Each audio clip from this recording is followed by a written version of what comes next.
Hello, everyone, and welcome. My name's Mike Hall, Executive Director of Financial Aid, here to give you the Financial Aid 101 Countdown to Columbia session here.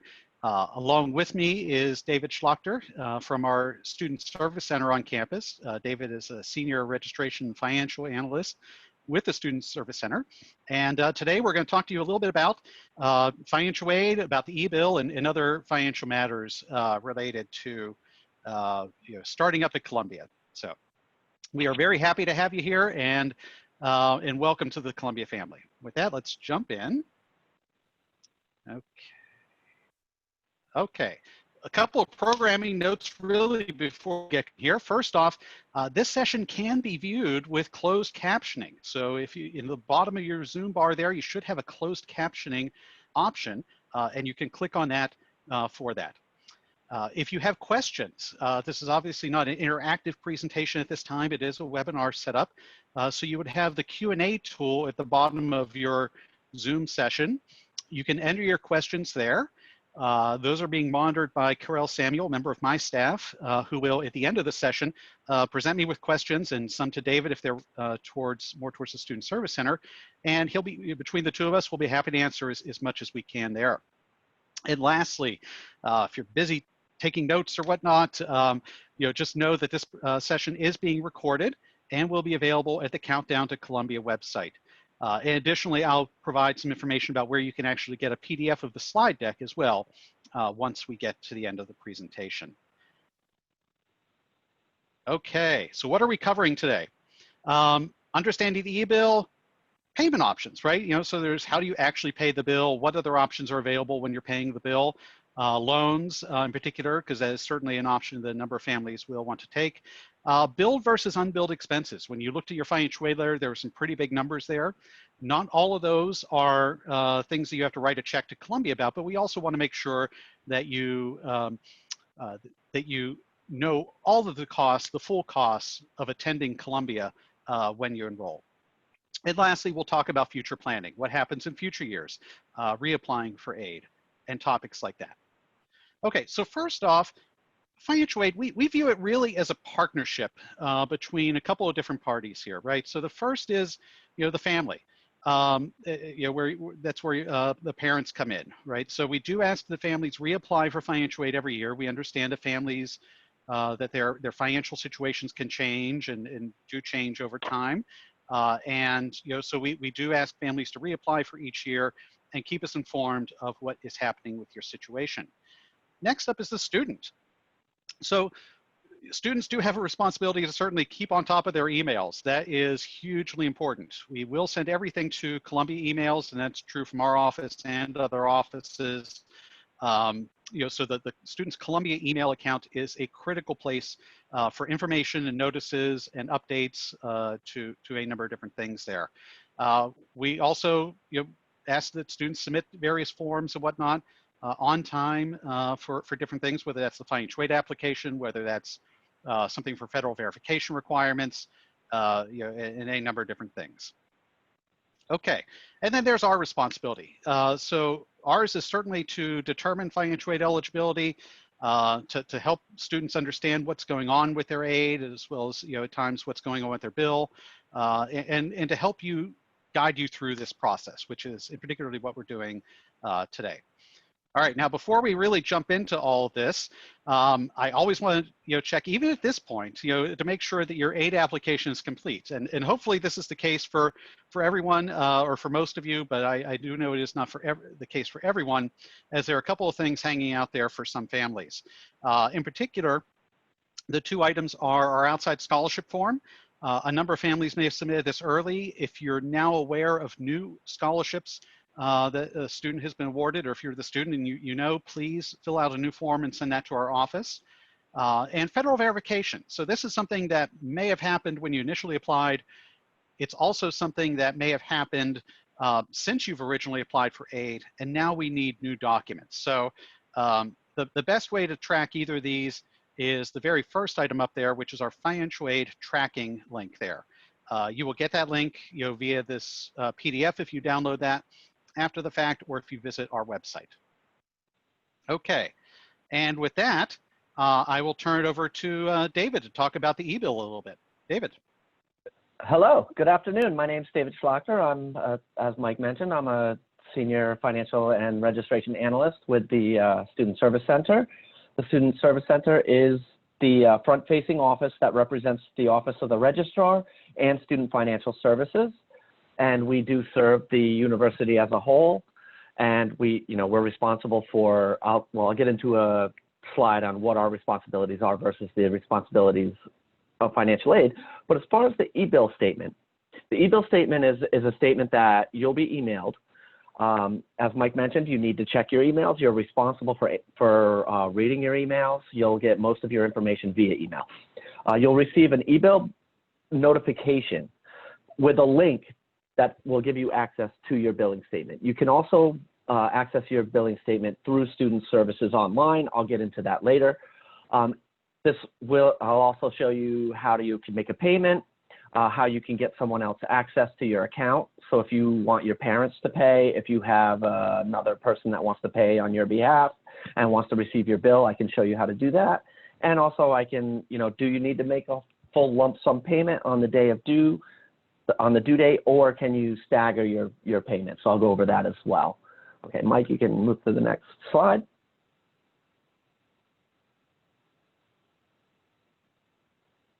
Okay, so the Student Service Center versus the Office of Financial Aid. So the Student Service Center, as I mentioned, is a central office within the university. So we serve every school within Columbia. Our office is responsible for generating and administering the e-bill statement to you, so then you'll have access to the e-bill. We also handle the payment plan, so you can stagger your payments. Again, I'll go over that later.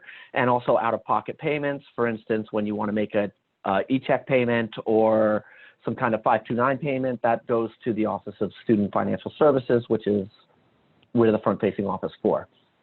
We also can answer specific questions regarding your charges. So if you have questions why you're being billed a facilities fee, or why you're being billed insurance, or why you're being billed a certain amount, we can answer those questions for you. Our office is also responsible for applying the late fees. So if you don't make your payments on time, there are late fees. I'll go into a little bit of that later. Also, our office is responsible for making sure that refunds are generated if you have an overage on your account or you're owed money. The Office of Financial Aid has other responsibilities that determines your eligibility, make sure that any issues are resolved, they make adjustments to your aid. They can also help you, tell you how the aid is being applied to your bill, and they also advise on alternative options to finance your education. Okay, you can go to the next slide, Mike. And so the e-bill statement it's a semester e-bill statement that's there's a notification sent to your email address. That'll be sent on August 17th.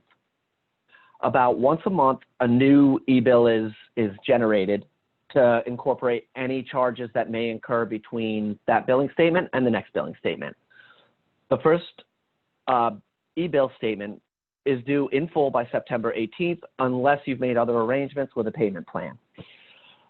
If this is unresolved, late fees will be applied after September 18th. Now, there's two ways to view your account online. You can look at the e-bill statement, or you can look in SSOL at Student Account Detail. The difference is that the e-bill statement is a point-in-time document.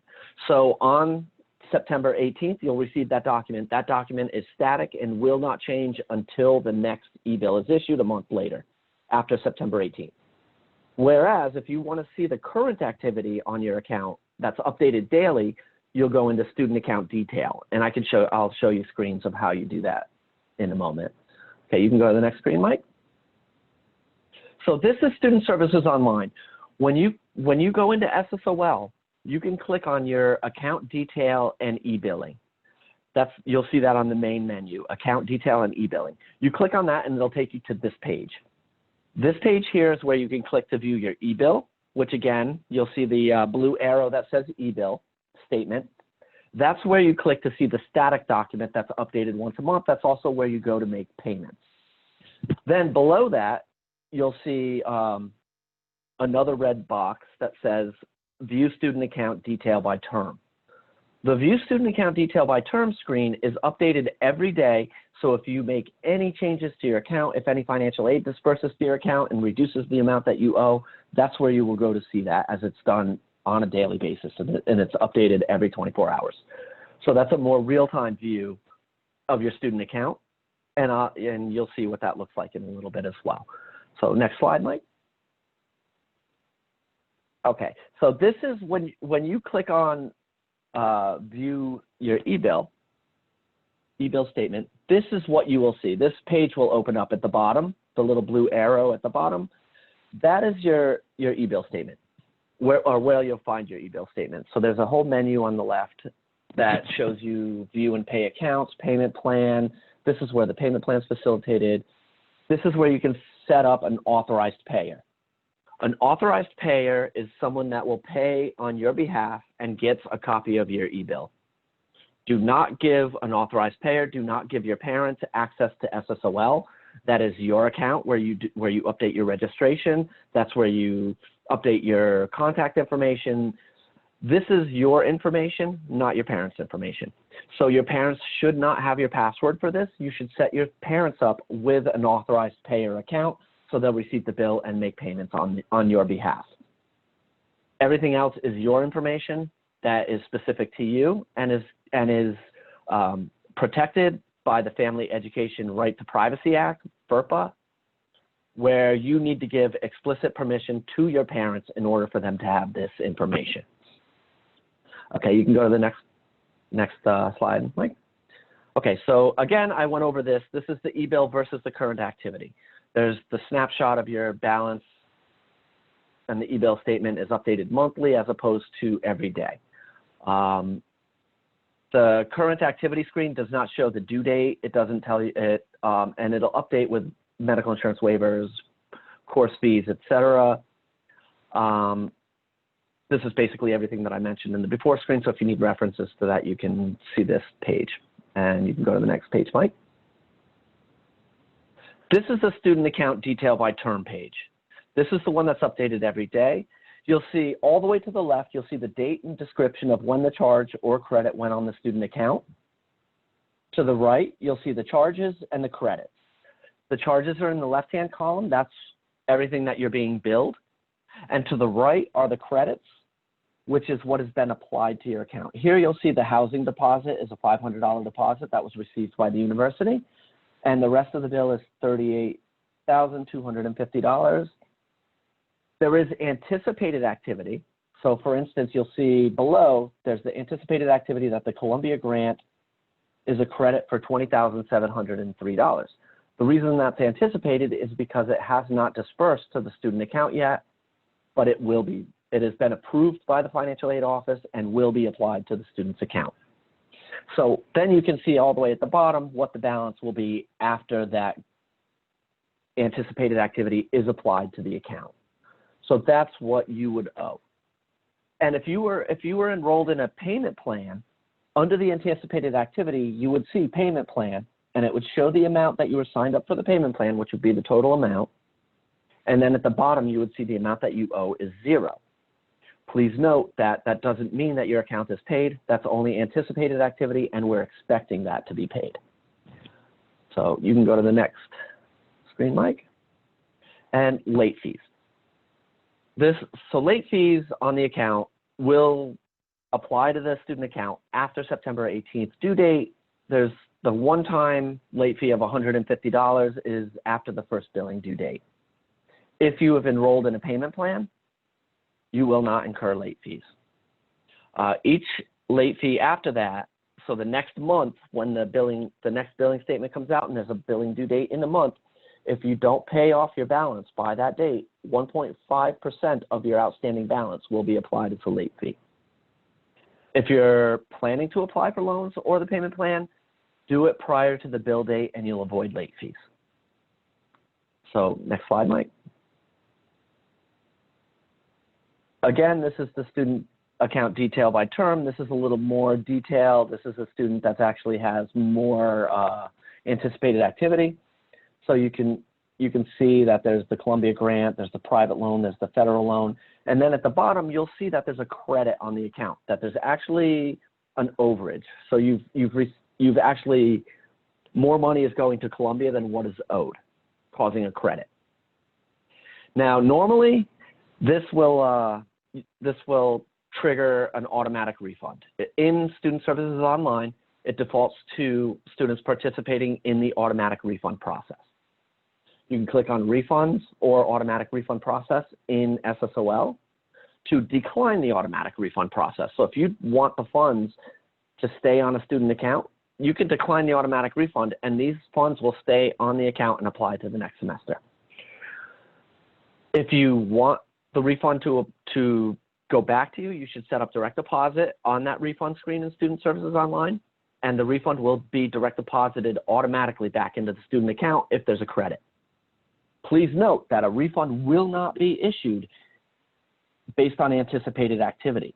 So right now, this credit is based on the $37,553 in anticipated financial aid.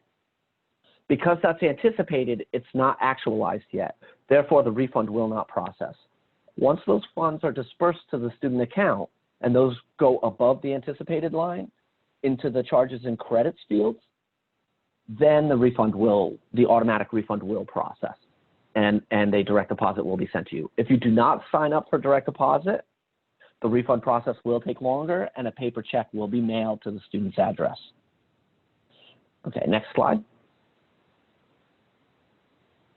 And direct deposit, as I said, we strongly recommend that you set up direct deposit because paper checks, especially now with delays in the mail service and, and remote banking and things like that, it's really, really important to set up direct deposit. I can't stress that enough. Okay, next slide, Mike. And payment methods. So you can pay online via e-check using the portal that I showed you. When you go to the student e-bill, it'll take you directly to the make a payment page. So it'll tell you exactly how much you owe. You can click on make a payment. You can pay that way via e-check or wire transfer. So for international students, if you need to make a wire transfer, that's how you would do it, via Flywire or Western Union. And those are the two options that we have in our payment portal. Normally, during a regular semester, you can bring paper checks into 205 Kent Hall and money orders or traveler's checks. That's not recommended at this time since we're doing a dedensification and social distancing, and it hasn't really been put into place how the offices are going to reopen as far as our payments and deposits and cashiering office. So once we have more guidance, we will be sending that out to students. The payments are due twice a year. We have the September 18th payment due date, and then for spring, we have a January 22nd payment due date.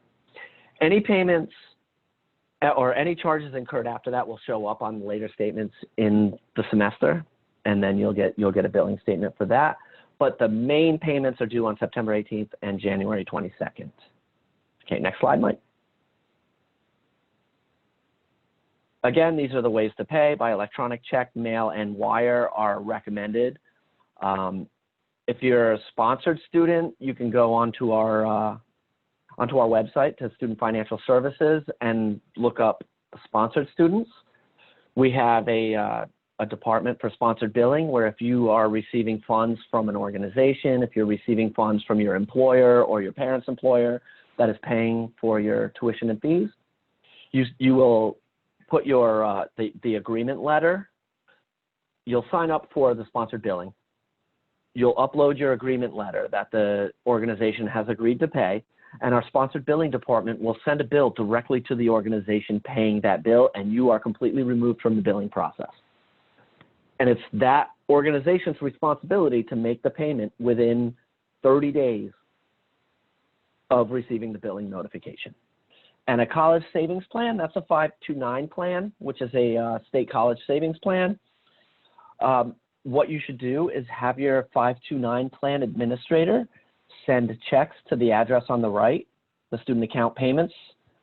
Be sure that the student's CUID, which is the number that starts with C and has 2 zeros and then a series of numbers, make sure that that number and the student's name appear in the memo line of the check. if the student's CUID number and name don't appear on the check, then that funding just goes into escrow and sits until we get a notification to apply that to the student's account. So it's very important that any checks mailed on a student's behalf have that CUID number and the student's name on the check so it can be appropriately applied to the student account. Okay, next, Mike. Okay, and so we do have a monthly payment plan available to students, which is a five payment plan option. I'll go into that in a second. There's also student loans and Parent Plus loans, and there's also outside scholarships. For the student loans and parent loans and the scholarships, I strongly recommend speaking to your financial aid office. They can give you a lot more information on your eligibility and what is available to you. Okay, next. And the monthly payment plan. There's two options for the payment plan. There's the semester by semester option, and then there's the entire academic year option. If you sign up for the per term option, per semester, there's a $25 enrollment fee. If you sign up before the first payment due date of August 5th, there's no enrollment fee. Or excuse me, there's a $25 enrollment fee. There's no down payment required.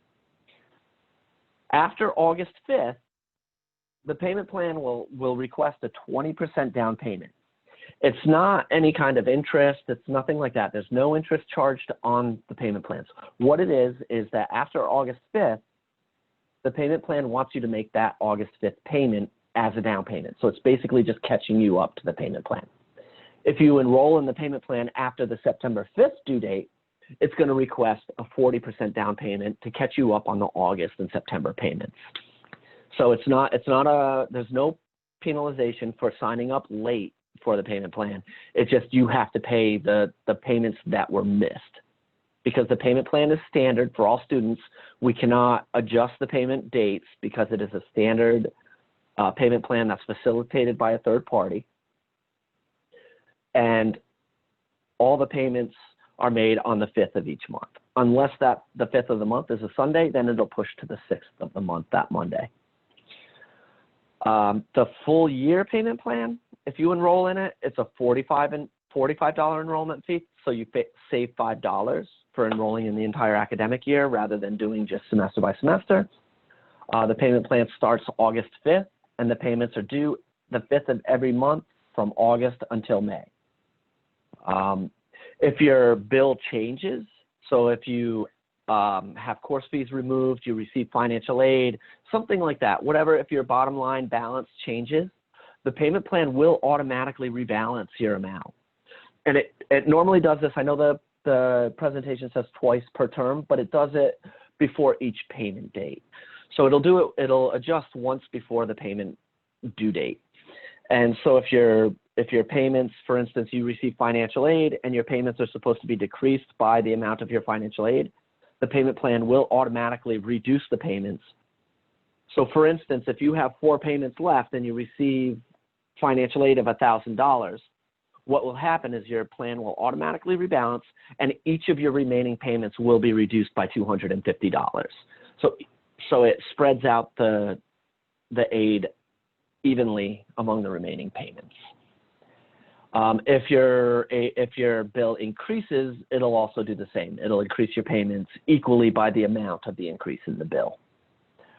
If authorized payers have the ability to set up payment plans, what you'll have to do is you'll have to go into the account, set up a payment profile, which is where you enter your banking information. Once you set up the profile, that does not mean that the payment's been submitted. You still have to go in and complete the submission process after that. So setting up the profile is a different step than making a payment or enrolling in the payment plan. Okay, next. And that brings me to you, Mike. Yes, thank you, David. Very good. So a lot of good information there that David presented, and he'll be staying on to help answer some questions at the end as well. So thank you, David. Okay, so the next thing to talk about is student loans, actually. Now, when we package students with financial aid, we don't use student loans to meet your demonstrated financial needs. So that is something some schools do. That is not something that Columbia does. That being said, just because a loan, a federal direct loan, wasn't in a student's eligibility letter, doesn't mean that they're not eligible for it, and that that's not an option that they can do to help finance part of their education. It certainly is. And so first year student, the only bad thing about the federal direct loan is you can't borrow quite as much as you might need to or want to. As a first year, you're limited to 5,500. But I'll tell you, the interest rates for this year, these were just announced a couple of weeks ago, 2.75% for any federal direct loan borrowed for the upcoming academic year. It's not always that low. This is an amazingly low rate. It's set once a year for the upcoming year, and that's what it will be. So if you decide to borrow now, if you decide to borrow 3 months from now, whatever the case is, that will be what the interest rate is for the loan. And if you offered a subsidized version, which our office can work with you and talk with you about, that means that the federal government is actually covering the interest for you while you're enrolled in school. But really, there's no interest payments due or any kind of payment due while a student is enrolled at least half time. So at least 6 credits, as long as they're enrolled for 6 credits at Columbia or somewhere, the payments can be deferred until after graduation. Now that limit is, that is a low limit, and it's designed low so that students don't take out too much debt by the time they graduate. So the Department of Education also has the Federal Parent Plus loan. And this is a loan where the parents are the borrowers. So on the first loan, the federal direct loan, that is where the student is the borrower. On the Federal Parent Plus loan, the parent would be the one actually borrowing the funds. Some key differences. The first is you can borrow up to the cost of attending Columbia.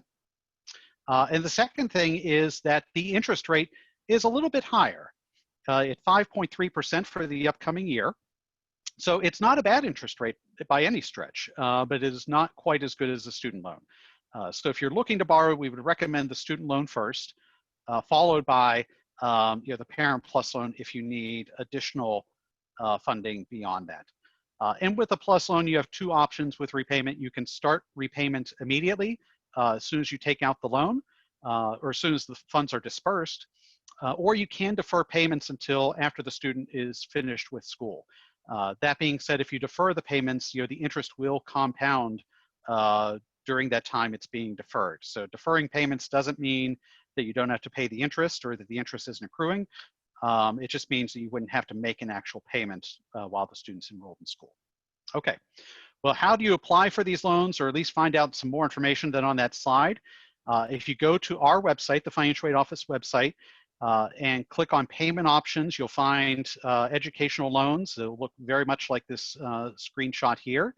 And here you can either directly apply for loans, or rather find the instructions to directly apply for these loans. So for the federal loans, we're going to be directing you to the Department of Ed website, as well as submitting some forms that we need.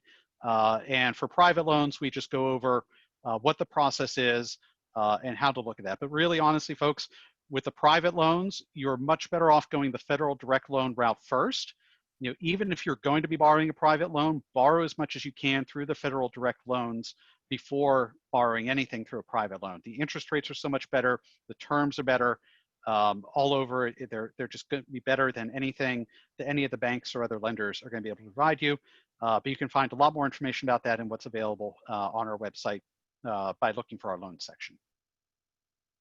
Okay. Next up, a topic to talk about are outside scholarships. So I mentioned the form earlier. For those of you with outside scholarships, great, congratulations. That's a nice benefit. And it's something that can help lower your bill here at Columbia as well. But there is always the fine print. And at Columbia, what that is that your outside scholarships can reduce your student responsibilities. So the student contribution, or the first year, the student employment expectation that you would have seen in your initial financial aid eligibility letter. So we do allow outside scholarships to replace those 2 numbers, but after that we do reduce Columbia grant. And part of this is for various reasons where there are rules that students can't have more aid than it actually costs to attend Columbia. So sometimes it's just a hard thing, that We can't necessarily pay someone $20,000 to attend Columbia. But at the same time, there's also just sort of Columbia's policies about this that have been set forth by the administration about how we should be dispersing Columbia's funds. Okay, so let's talk about some examples about how this policy actually works, because I think that's going to be useful for folks here. So, we start off, and as a first-year undergraduate, if you're looking at your financial aid eligibility letter, you would have seen a $2,400 student contribution and a $3,090 student employment expectation, and those total $5,490. So let's say you get a $3,500 outside scholarship, or combination. Maybe that's a $1,500 scholarship and a $2,000 scholarship. What will happen in that case is that it'll first replace the student contribution. Then there's $1,100 left, and that'll reduce the student employment expectation. So really, all of that $3,500 went straight to helping your bottom line on the bill. If a student gets a much larger outside scholarship, say $8,000 in this instance, then what's going to happen is it's going to completely eliminate the student contribution as well as student employment, but then the amounts over there will start to reduce Columbia grant. So in this case, that would reduce the student's Columbia grant by $2,510. So a couple of things I'll say about this. One, this year is obviously a very unusual year with the pandemic going on and whatnot. Earlier in the summer, we did have the application for the summer earnings grant that would allow students to waive their student contribution if they were not able to find work over the summer. Unfortunately, applications for that program are now closed, but for a large number of students who did receive the summer earnings grant, your student contribution is already waived. So then you're really only looking at an outside scholarship replacing your work, your student employment, before it reduces your Columbia grant. So that's something to keep in mind, is that there may be diminished value to outside scholarships this year if you're receiving the summer earnings grant. So you might be like, oh, geez, I put all this effort in for applying for these scholarships, and now they're not going to give me a whole lot of effort. And that's not exactly 100% true here for two reasons. One, if you have purchased a computer, we can allow $1,500 of an outside scholarship to be earmarked for that computer purchase before we would start reducing Columbia grant. Now, so this only happens if an outside scholarship exceeds the student contribution and the student employment. So that's one way where you can actually use the funds for a different purpose if you do purchase a computer. We do require a copy of the receipt for the computer, but that is an option there for you. The other piece of advice that we always give students in this situation is to contact the outside scholarship agency and see if they're able to hold on to some of those funds and put them out in a different year. So let's say, example, this student who received the $8,000 outside scholarship on this screen here. So if that student would reach out to the scholarship agency and say, hey, you know what, I'm going to lose some Columbia grant if you send all $8,000 this year, can you hold on to $2,510 and send that next year, my sophomore year? And our office is entirely okay with that. So we can't necessarily do that ourselves internally, but the outside scholarship agency is only going to be sending just enough and hanging on to the rest till next year. That is one way to help maximize your use of those funds.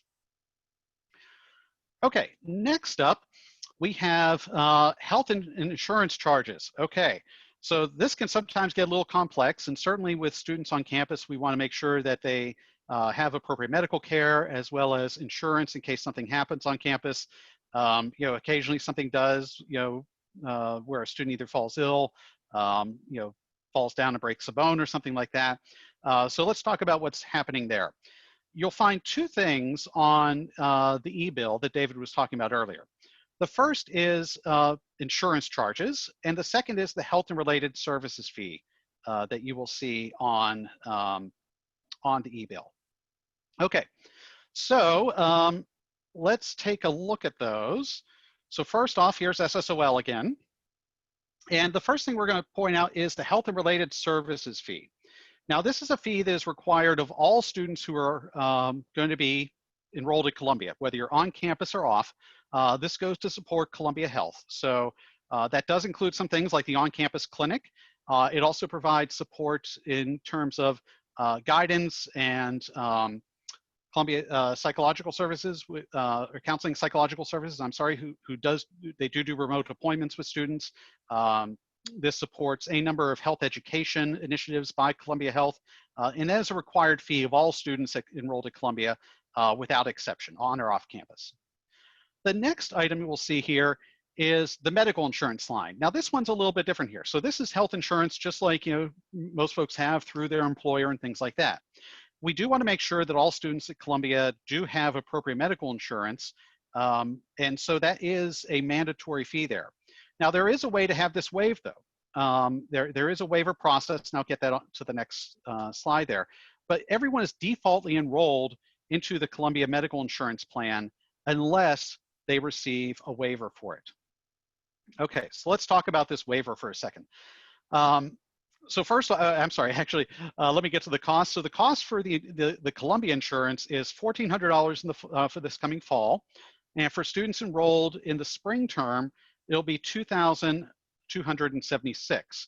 Now it does say spring summer there, because if you're enrolled at Columbia for the spring and you're on Columbia's medical insurance, then what'll happen is that coverage, when you pay that $2,276, will actually extend to August 2021.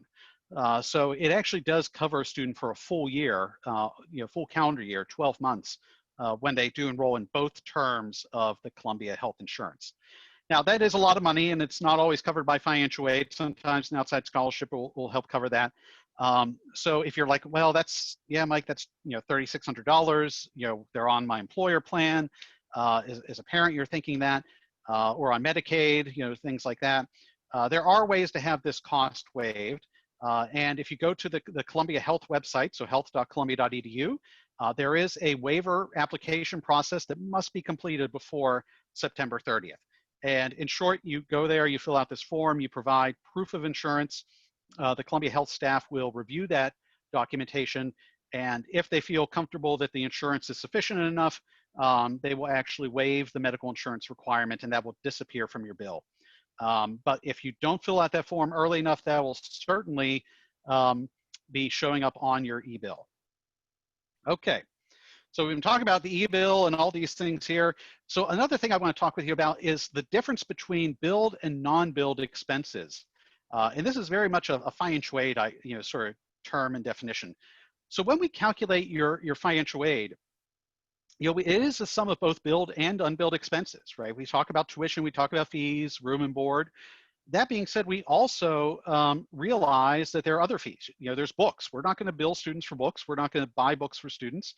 Students actually have to go out and get their own books. We also realize students have various personal expenses, whether it's well, there's not too much going to the movies these days, or going down to Madison Square Garden to see the Knicks or something. But there are expenses students will incur, whether it's toiletries for the bathroom, whether it is ordering out every once in a while, dorm room supplies. We do realize all those are part of enrolling Columbia, and those are part of what we call non-billed expenses. Also includes things like travel to and from campus, getting around New York, different things like that. Now you'll see, and we'll actually do some examples a little bit later in the presentation, that most of the charges that you'll experience are going to be the billed expenses, right? The big ones are tuition, room, and board. But we also want to count the rest. Okay. So let's see here. And then, I'm sorry, the last item here. So for the most part, what happens in most situations, and it's not dollar for dollar, and it's not perfect in terms of how the numbers line up, but in most cases, the parental contribution is going to be going to pay for the billed items, and the student contribution and the work expectations will go to pay for the unbilled expenses. It's, like I said, it's not a perfect lineup, but for the most part, that's how most things go. So let's talk about that student responsibility there. So student contribution, we keep using that term, and that is the term we use an awful lot. That is the $2,400 that was seen on your financial aid eligibility letter. Now, what this is it's the expectation that students are having a summer job, saving up those funds, and then using that towards their college expenses. That's really what we mean when we say student contribution. If yours is any higher than that, is likely due to student having, reasonably large assets. And we were like, okay, well, we can't ignore those assets. So we are going to look for a little bit more coming from a particular student's in way of their student contribution. But that really is thinking about, summer work expectation. As I said, this year was a little bit odd. So we did have the summer earnings grant waiver program where a number of students were able to apply and have that waived. Okay, so student employment. Well, this is the expectation that we have, that students who are on financial aid will have a job on campus and earn money throughout the term to help pay for some of those, pizza runs and toiletries and everything else. So as a freshman, we do anticipate or expect students to earn $3,090 over the course of the year. Actually, I think it's on another slide, so I won't get into the wages. But really, that's those are the two aspects. So you see them separated on the financial aid eligibility letters, and those are mostly going to be standard for all students in a particular class year. We do raise those amounts a little bit each year as you advance as a sophomore, junior, and senior, under the expectation that with more experience, you're able to command higher wages. Okay. So student employment thing, line where we had there. So this is the upcoming thing, what's happening while students are actually at Columbia or remotely. There are two things that a student may see on their eligibility letter. The first is student employment, and the other is federal work study. So let me actually start with federal work study. So what this means is that the federal government is actually paying a portion of the student's salary, and you have to be deemed eligible by our office to qualify for that. Now, when I say deemed eligible, that's not a decision that I personally make or any of our staff personally make. There's actually formulas that the Department of Education gives us based off of your FAFSA information, and it's pretty cut and dry. You either qualify for it or you don't. There's not a whole lot of wiggle room for us to give someone federal work study who doesn't automatically qualify for it at the outset.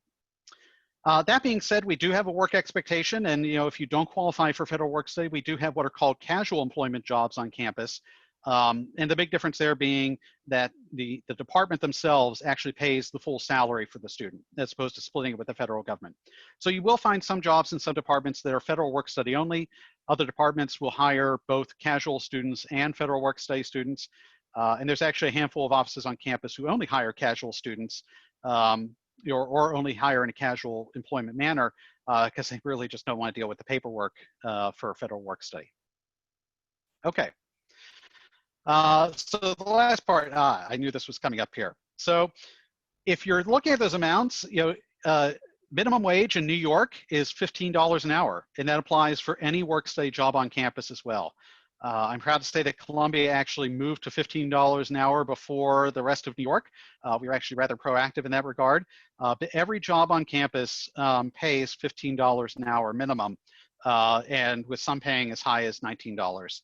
I think I saw on the roster from this past year, someone made, I think it was like $21 an hour, but most are going to be in that $15 to $19 an hour range. So pretty good wages, for work on campus. With employers who understand what's happening when it comes to midterms and finals and things like that. That's if you can find a job on campus, great. If you can't find a job on campus, either because you're not going to be on campus for, say, the spring semester or maybe even the fall, depending on what your personal situation is, there are going to be jobs that are going to be able to be done remotely, and information on those will be on the postings for each of these jobs. Now, when you get the slide deck at the end, so if you go to actually download the slide deck, you'll see there's a couple of hyperlinks there. And the links below each of these will take you directly to the websites where you can look for and apply for these jobs.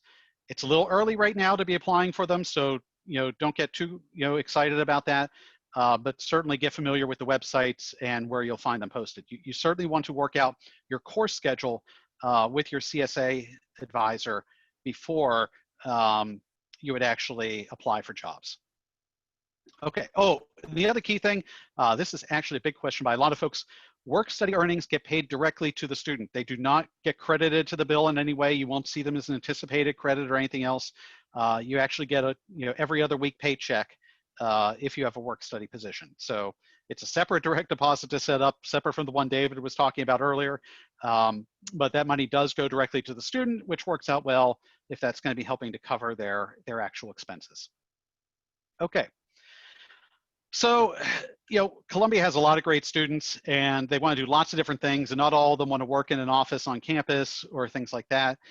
So we actually have a great program called the Work Exemption Program.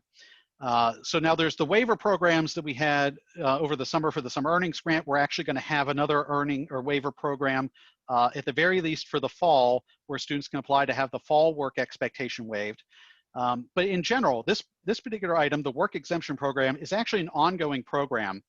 It's been going on for years. It will continue to go on well after the pandemic is done as well, where if students have unpaid or low paid opportunities doing volunteer work, research, just sort of different internships that are not paid. There's a couple different rules about it. You can't actually work on a political campaign. So that's one of the key rules. You can't do a job an internship that someone really should be paying you, right? So if you're doing an internship with Goldman Sachs, they should be paying you. So that doesn't necessarily qualify for WEP. But if you're doing something for a nonprofit museum in town or something like that, students are, if they're doing these volunteer opportunities or low paid opportunities, you can apply for the Work Exemption Program and have either your summer contribution or your term time, the academic year work expectation waived. So it's a great program. If you don't do this for the fall, that's fine. There will be more information sent out about this once the beginning of the semester starts. But it's a great program to think about all year round. And certainly we have students who, whether it's for the student contribution or the term time work expectations, each time they're applying for this and getting approved and really getting to do some interesting work and still have those contributions waived. So it is a competitive process. You're not automatically granted these. You do have to apply for them, but it's a great option there. Okay. All right, let's start talking about the future. So hopefully we've answered a lot about this year, and I see the questions are piling up, which we'll address right at the end of the session there. But let's talk about the future. What happens next year? Room and meal plans. Like how does all this stuff work in future years?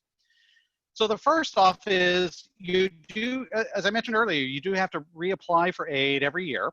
Our recommendation to families is to turn everything in by January 1st. Really take the winter break to get everything together and submit everything. The earliest you can apply is going to be October, when the FAFSA and the CSS profile go live. But you actually, so you can apply as early as literally, 3 months from now. You can submit your application for the sophomore year or later year if you're a transfer student. So we recommend by January 1st, just make sure everything's in and fine, and then you're not worrying about it. The deadline is May 5th, though, so we really do have to have everything by May 5th, but the earlier you get in, the easier it is. We can reach out if we've got questions and things like that. And here's another key point I want to talk about for future years. If your family's financial situation remains relatively the same or consistent, then your financial aid eligibility as well will stay that way as well. We're not into changing parental contributions drastically on families without a real change in their situation. That being said, if your situation gets worse, then your aid's going to go up. But if you're better off in a future year, then your aid may actually go down. And I already mentioned the student responsibility increasing slightly each year. Okay, special circumstances. There's certainly a lot of that going on this year, and we certainly understand that. We work with families all the time, pandemic or not, who experience job loss, change of situations. Unfortunately, every once in a while, the death of a parent. So we do work with families when things change. If something changes, it's not to say we could do something every time, but certainly reach out to us and help us understand what's going on. A lot of times we do require documentation about what the change is, and we can work with you to help figure out are there additional grants that we can assist with, and if not, how can we help out on the financing options to help keep everything going for the student. Okay, housing and meal plans in future years. So first year, it's actually kind of easy. So you find that in the first year, everyone's housing costs are the same and all your dining costs are the same. No matter what meal plan you're on, it's all the same. Well, what happens after your first year, Housing costs actually remain the same. They're different than the first year rates, but they're the same for everyone. But students can actually pick from a variety of meal plans after their first year, depending on whether or not they're living off campus, if they have a kitchenette in their rooms. So there's options for students who want to sort of take control more of their meals or find out, yeah, I just don't eat that often. I always sleep through breakfast, whatever the case is. There are different housing options. So for Columbia, when it comes to upperclassmen, we do award financial aid towards meal plan B. And anything higher than that's going to increase your bill if you're on an easy meal plan. If you go on meal plan D or C or D, you actually save a little bit of money on the bill, but then you still have to figure out, okay, well, how am I going to eat as a student? So we also have our bill estimator that helps you understand how those changes work. There'll be a link to that. If it's also on our website if you found it. The one thing I would caution you about our bill estimator, though, is that with a number of the changes due to the pandemic in terms of on-campus, off-campus, it doesn't exactly address every option. So we're working on some tools to help with that. We'll post links to that on the bill estimator tool, to some links to some tools that may actually help you better understand the cost when we get there. But that tool is there. In a normal year, it'd work out perfectly and just fine. But we just received some updates on some billing items that's not yet configured to handle just yet. Okay, and last about the future years, study abroad. This is something, I love this about Columbia, which is our study abroad policy. So Columbia certainly does want, once again, in normal times for students to be studying abroad and experiencing different cultures and educational experiences. But what happens to your financial aid? And the short answer is, it's going to adjust with the cost of the program, right? So Columbia does meet full need with grants. And so as the cost goes up of the program that you'd be looking to enroll in, your aid is actually going to go up to help meet those costs without your net cost changing at all. That being said, if you go to a cheaper program, well, then you don't need as much funds, so your aid is going to go down. Columbia financial aid does very much increase or decrease with appropriate costs as you go through. Now, we're not necessarily going to be covering students going on the most expensive meal plans or who have excessive course fees because they're in a scuba diving class or something like that. But for the main fees and things like that, and certainly for study abroad, the base fees, financial aid will adjust to cover those costs. Okay, so now I have a couple of slides. They're brand new to our orientation presentation that I just put together based off some of the information that came up with regards to changes in billing and whatnot. So I have a series of charts here that I want to go through. The first one here, this is meant to help explain, well, how does your financial aid letter translate to the bill itself, right? So if you're looking at your financial aid letter, at the very top, you'd find the cost of attendance. You'd find these various categories and amounts. They should all be the same for most students, except for the travel would vary depending on where the student is actually from. Now, the amounts I have here are semester amounts, so they're actually half of what you would see on your eligibility letter. Okay, so that hopefully doesn't look too odd to you or unusual. Down below, I just made up parental contribution there. It'd be $40,000 for the year or $20,000 per semester. For the student contribution, half of the $2,400, and for the work study or the student employment, half of the $3,090. Okay, so Columbia, what we do is in our aid office, we take that total cost, including the unbilled expenses. We subtract those family contributions and work expectation. And whatever the difference is your total grants, whether that's from us, the Department of Ed, from your state, any number of different things. So that's actually a pretty easy way to calculate the grant. Now, what happens on the e-bill, you only have the billable costs, so tuition and fees, room and meals if you're going to be living on campus. And from that, we subtract the grants.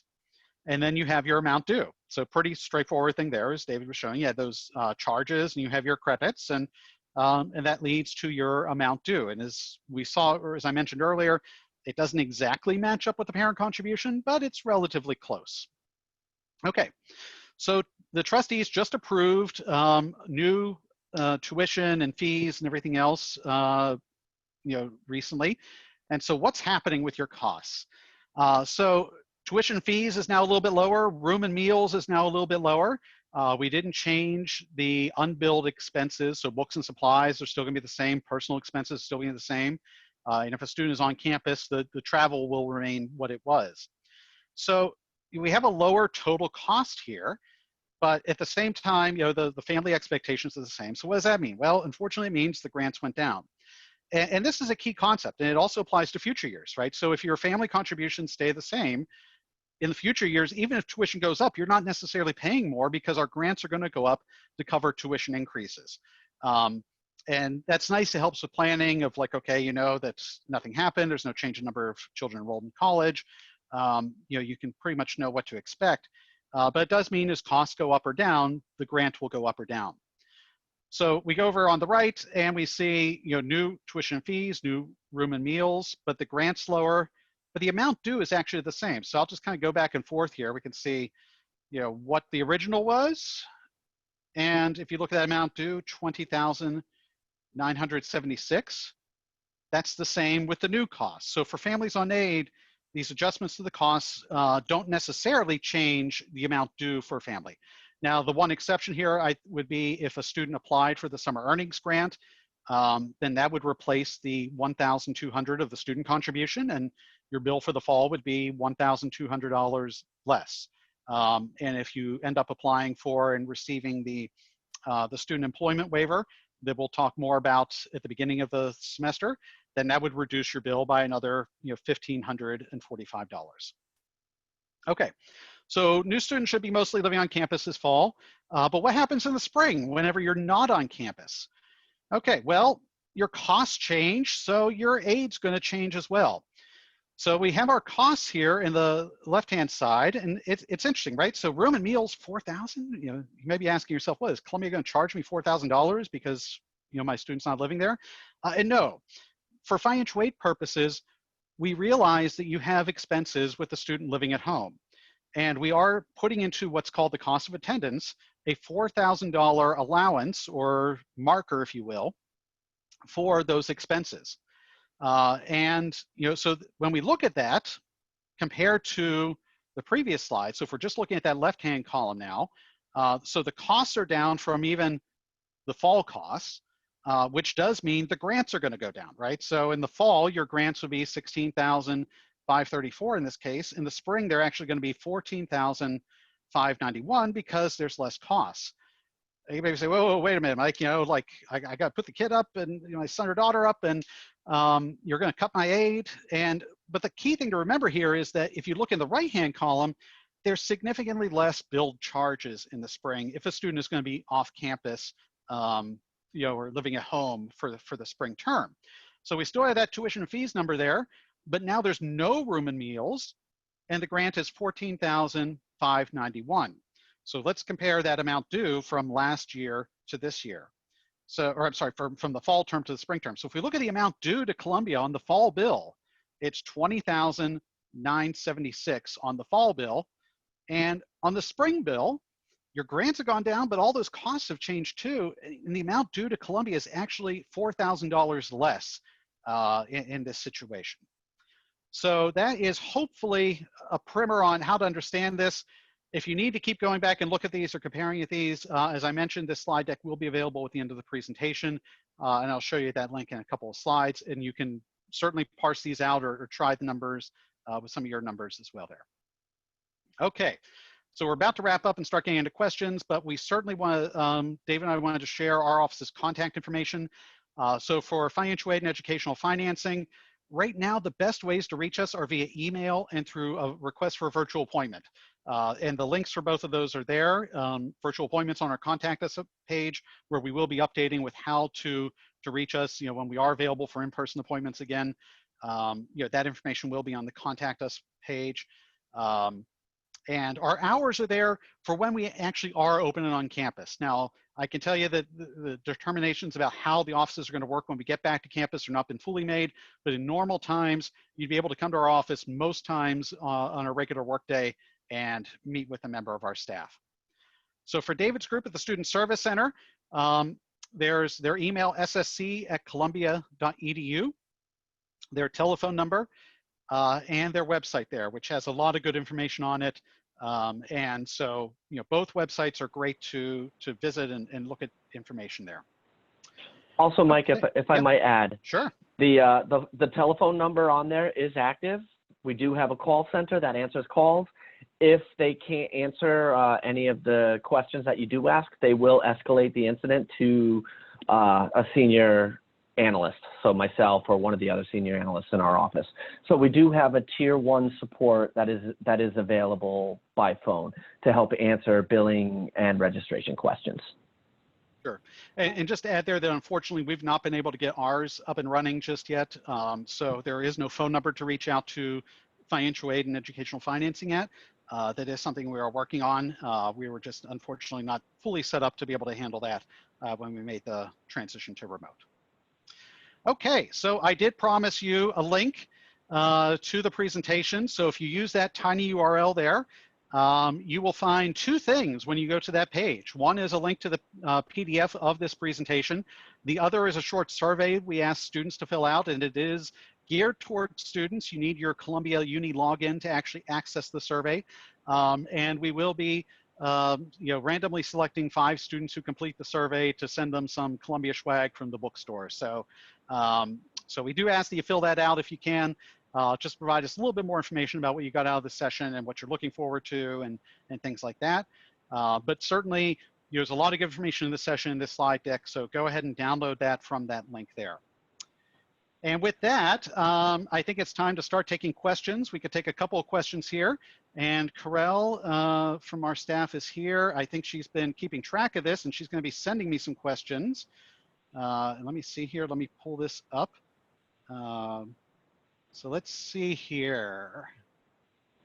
Okay, so the first question, how is the travel section of the Columbia Financial Aid destined for? Can we use the funds to travel to and from home, overseas, or only for academic purposes? Attend conferences, how can we access those funds? So that is a great question. So the travel amount that's in the financial aid eligibility letters is more or less a placeholder that we expect that you're gonna have to make those trips to and from campus. The number is determined by actually calculating 2 round trips to campus, one at the beginning and end, or a trip at the beginning and end of each semester. So those aren't funds that we're going to mail you a check for. We don't purchase flights, but we do realize you have that cost. So it's one of those things that if you have a credit, as David talked about credits, and get a refund, certainly you can use those funds for that or academic conference or anything else. But the short version is we're just taking into account that that cost exists and whenever we're calculating your grant. Hopefully that answers that question there. Okay. How does the e-bill statement work for students who have enough financial aid for basically a full ride?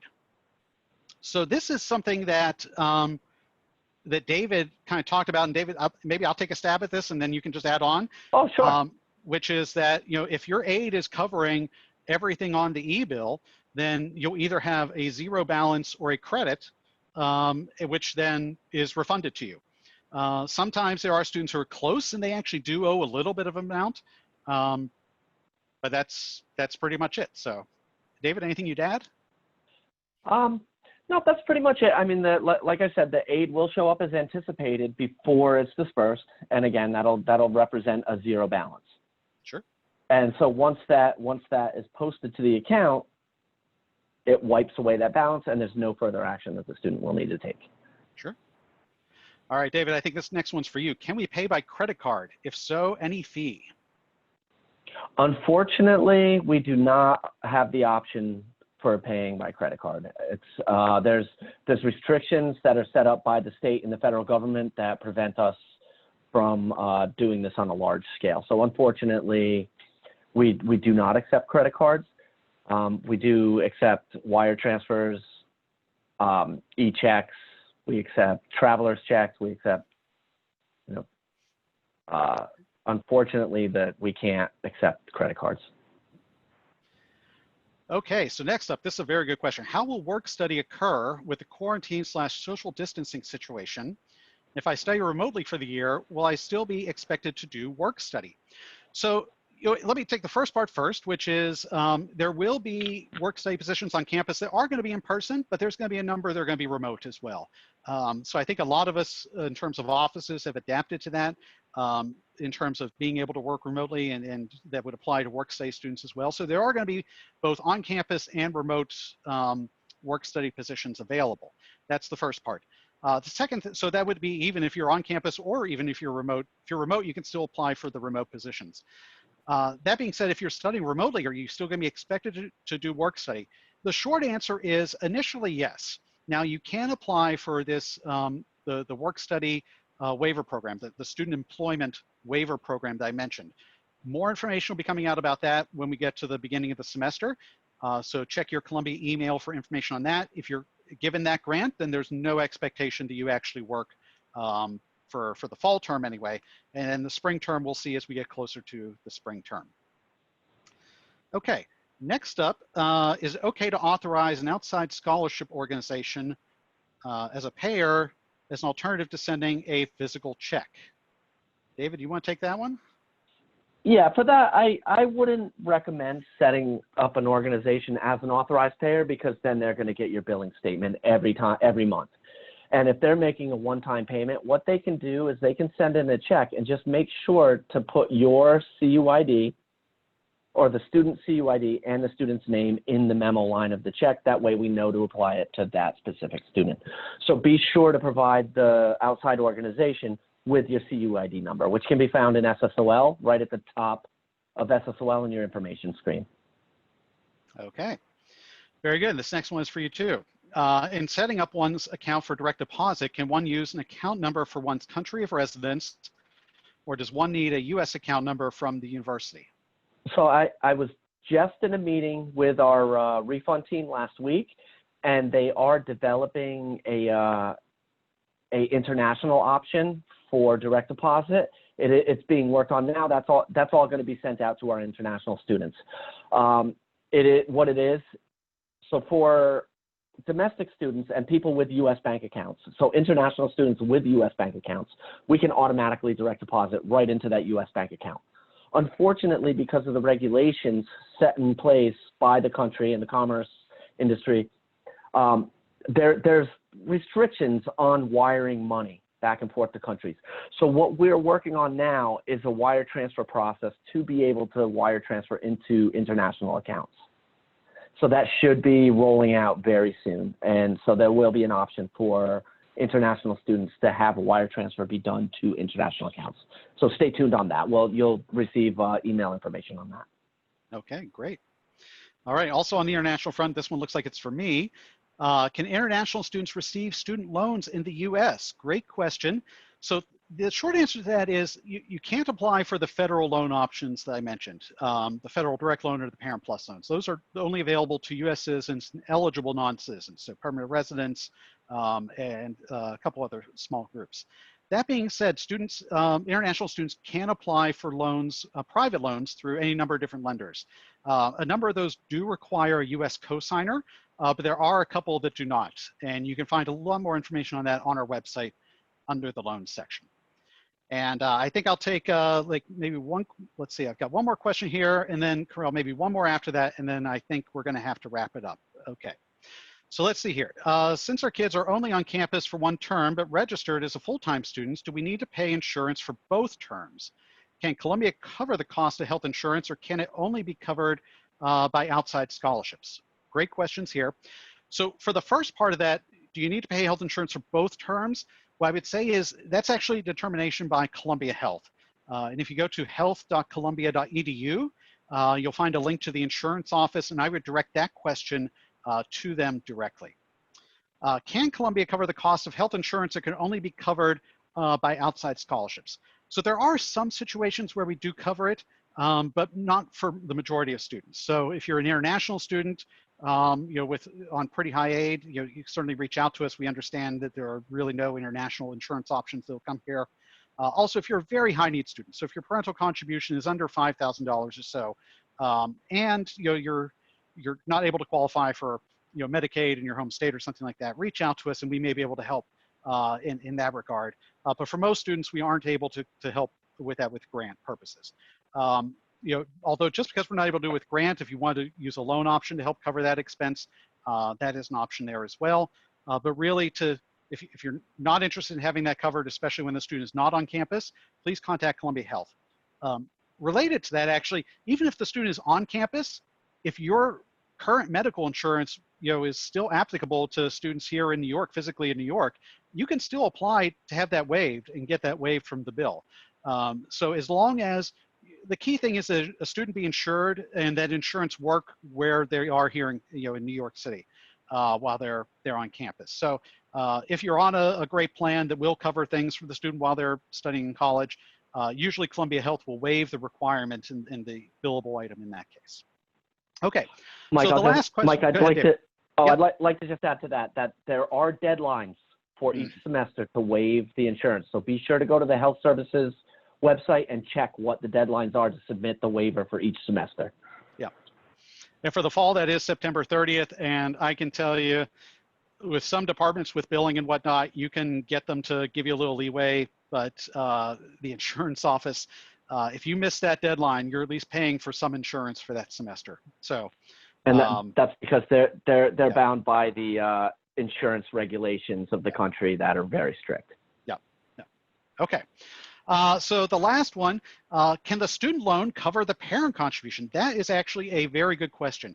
And the answer is yes, if you borrow enough, right? So, the student loan, so when it comes to loans, well, I'll just put it this way. The student contribution, the parent contribution, and the work expectation are more for us to figure out, it's more of a philosophy about how we expect the bill to be paid and, what those expectations are.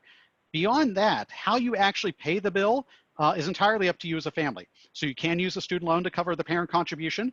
You can have a parent who actually pays the student contribution on the student's behalf, right?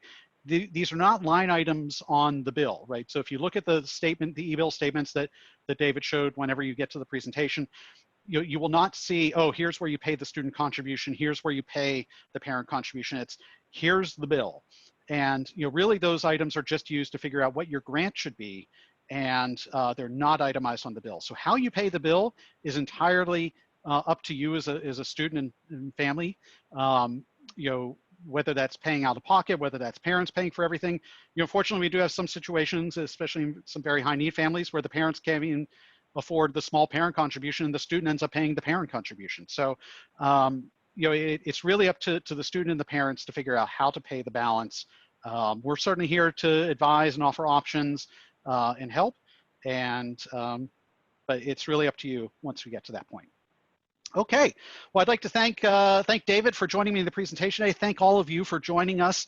I must admit it's a little odd. It'd be great to see all your faces on campus and get to meet a lot of you in person. Hopefully that will happen someday, the not too distant future.